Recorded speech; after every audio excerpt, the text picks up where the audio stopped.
Hi, I'm Ryan Szymanski, curator for Battleship New Jersey Museum and Memorial. Today we've got a video about an extremely commonly asked question that I myself can't answer. But the ship's crew can answer in their own words. So, a very common question I get asked all the time is, what did it sound like when the guns were fired? A 16-inch gun fires its projectile using 660 pounds of nitrocellulose cordite propellant. And oftentimes when the guns were fired, there would be a broadside with multiples of these going off.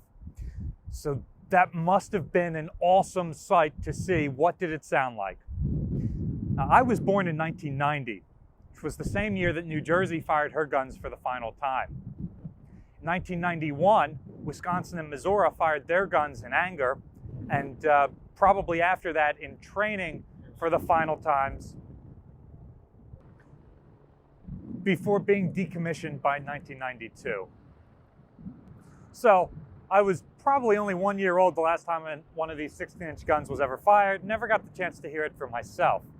At the intro of every video, we play an audio clip which was taken from the bridge of this ship when the guns were being fired.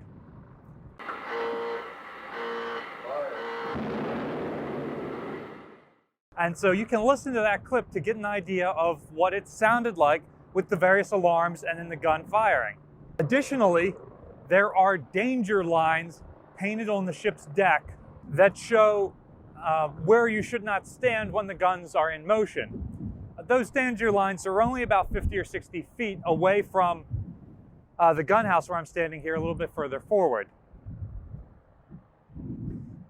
Just on the other side of those danger lines are the 40-millimeter gun tubs that used to sit on the bow, which would have been manned by gun crew. Additionally, we've got pictures and photographs of press photography, like civilian camera people on the bow filming the guns as they fire. So, with reasonable hearing protection, you could be on the same deck and they shoot. Also, for the guys inside the turret where this explosion is happening, remember just how much armor plate you've got between you and the gunfire. So the faceplate is about 17 inches thick on a 2.5-inch backer plate with concrete sandwiched in between. The roof is 7 1/4 thick. The back is 12 inches thick. The sides are 9.5 inches thick. Even the castings that project out of the side of the ship are 3 inches thick. So inside of there, you are very well protected by all this sound deadening steel. So that's enough about me talking about why these guys are going to give the answers they give. Here it is in their own words. Being in the wardroom, and it got dark kind of early, there, and having supper, and all of a sudden the whole ship shakes, and we started shelling them, and it shelled all night. Well, the 5-inch sounds like a bullwhip, and it's just all sound. The 16-inch, it was a rumble. It was like it was visceral. You could feel it in your organs. Down here you wouldn't hear it, but there would be this rumble in your chest. The only thing that can closely resemble that is if you went to a concert and you got in front of a really loud speaker and you could feel it in your chest. That's the closest thing I can describe it as. Very powerful. Back in those days, we didn't really have eye protection or ear protection, so you knew everything that was going on. You could feel the vibrations. It was exciting because if you've never had that experience to be in those gun turrets and to feel the power of the ship move like that, very, very exciting.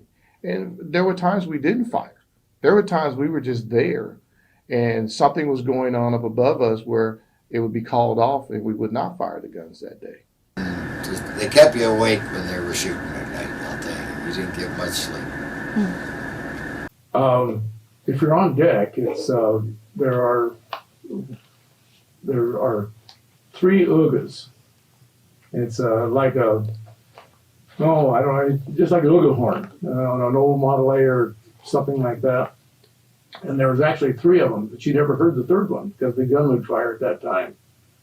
So you could hear the 3, you could hear 2, and you knew that the gun was going to fire. So if you had a camera and you want to take a picture of a bullet, you just click the shutter, and that when you think that third Ooga was going to go off, and 9 chances out of 10, you get a bullet either coming out of the barrel or just getting ready to leave the barrel.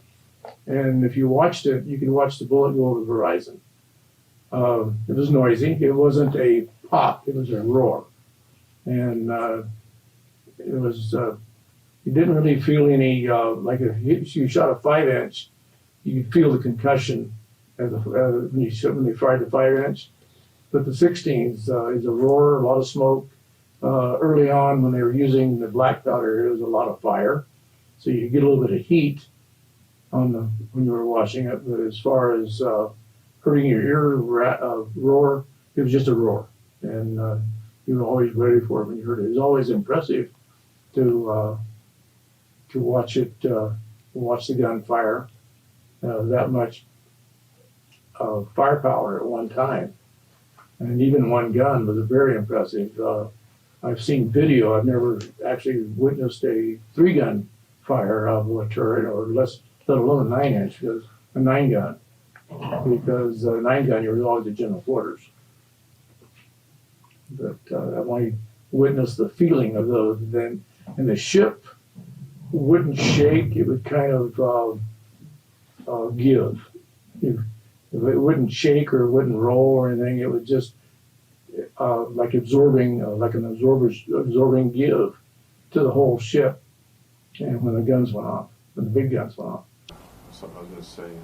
Oh, when you're firing the guns, here's something that's pretty interesting is sometimes I'd be out on the main deck with sound powered phones, making sure people couldn't go to a certain area near the guns. And when the gun fires, it creates a vacuum of some type, and it takes the oxygen out of your nose, out of your lungs through your nose and your mouth. And it's like, when it's a pretty different sensation that I've never experienced before. It was pretty, it was pretty neat. Oh yeah. Whenever they would fire the 16-inch ones, we couldn't be on deck. We had to be within the ship because of the concussion. Of course, this was just training, and so it wasn't a battle or anything like that. But it was. I remember how when they'd fired the 16 inches, it was a rumble. It took a little while because it was a rumble when it fired. It's not like the 5 inches were a snap. And they announced that they were going to fire the 16-inch guns. I didn't even know what they were talking about. And I was standing up there behind the number 3 turret, and all of a sudden that turret just turned around and that let go. And I thought, holy God, I thought I died. And that's an experience right there. Twice. I was able to be outside the turret twice. They tried to get guys to see the guns shoot every once in a while if we could manage personnel-wise. So I was able to be outside the guns twice. What was that like? Nothing you would ever imagine. What happens is the gun goes off. It's not a bang. It's more of an explosion. Like the 5-inch guns have a cracking, hurtful bang. The 16-inch was, you can hear the metal of the ship rattling, and the fireball comes out, and you just feel all the air rush away from you. And then you just see the projectile flying and hit the water or wherever we're shooting. So, that's what the ship's crew think. What do you think? What's the loudest firing that you've ever heard go off? For me, I once fired my 1911 without ear protection and had a ringing in my ear for close to a week.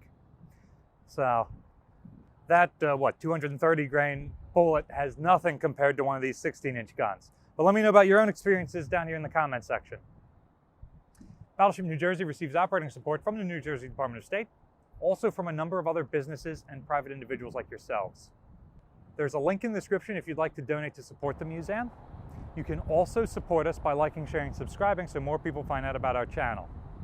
Your support has allowed us to pay interns to go through this footage and figure out where in our oral histories it talks about the guns and other things. So we were able to easily compile this information to create this new type of video. So we really appreciate your continued support there. Thanks for watching.